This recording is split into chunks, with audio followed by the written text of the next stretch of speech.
ಒಂದು ಕಾಲದಲ್ಲಿ ದಟ್ಟ ಅರಣ್ಯದಲ್ಲೊಂದು ದೊಡ್ಡ ಆನೆ ಬದುಕುತ್ತಿತ್ತು. ಅದು ಬಲಿಷ್ಠ, ಬುದ್ಧಿವಂತ ಮತ್ತು ಎಲ್ಲ ಪ್ರಾಣಿಗಳಿಗೂ ಮಿತ್ರವಾಗಿತ್ತು. ಆದರೆ ತನ್ನ ಶಕ್ತಿಯ ಬಗ್ಗೆ ಅದಕ್ಕೆ ಹೆಚ್ಚಿನ ಹೆಮ್ಮೆ ಕೂಡ ಇತ್ತು.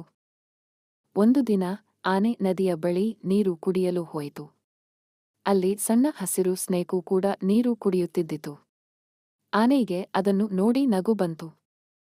ಆನೆ ಹೇಳಿತು, ಅಯ್ಯೋ, ನೀನು ಎಷ್ಟು ಚಿಕ್ಕದು!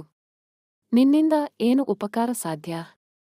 ಸ್ನೇಕು ನಗುತ್ತಾ ಹೇಳಿತು, ಪ್ರತಿ ಜೀವಿಗೂ ತನ್ನದೇ ಆದ ಮಹತ್ವವಿರುತ್ತದೆ.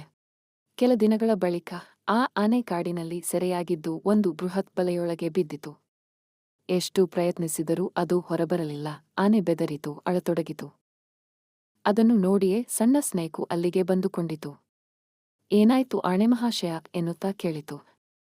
ಆನೆ ನಾಚುತ್ತಾ ಹೇಳಿತು, ನಾನು ಈ ಬಲೆಗೆ ಸೆರೆಯಾಗಿದ್ದೇನೆ. ಸಹಾಯ ಮಾಡಬಹುದು.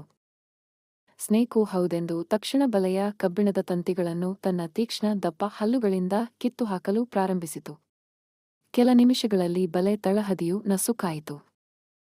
ಆನೆ ಆಶ್ಚರ್ಯದಿಂದ ಸ್ನೇಕುವನ್ನು ನೋಡಿತು. ನೀನು ನನಗೆ ಬಿಸುಕಿದ ಸಹಾಯವನ್ನು ನಾನು ಮರೆಯಲು ಸಾಧ್ಯವಿಲ್ಲ. ನಾನು ನಿನ್ನನ್ನು ಅಸಮರ್ಥ ಎನ್ನಿದ್ದೆ. ಕ್ಷಮಿಸು. ಸ್ನೇಕು ನಗುತ್ತಾ ಹೇಳಿತು, ಆನೆಯವರೇ, ನಾವು ಎಲ್ಲರೂ ಈ ಜಗತ್ತಿನಲ್ಲಿ ಉಪಯುಕ್ತ, ಯಾರನ್ನು ಅಣಕಿಸಬಾರದು.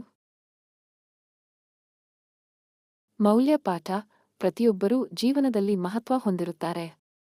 ಬುದ್ಧಿಮತ್ತೆ, ಸಹಾನುಭೂತಿ ಮತ್ತು ಮಿತಾಭಿಮಾನದಿಂದ ಇತರರನ್ನು ಗೌರವಿಸಬೇಕು.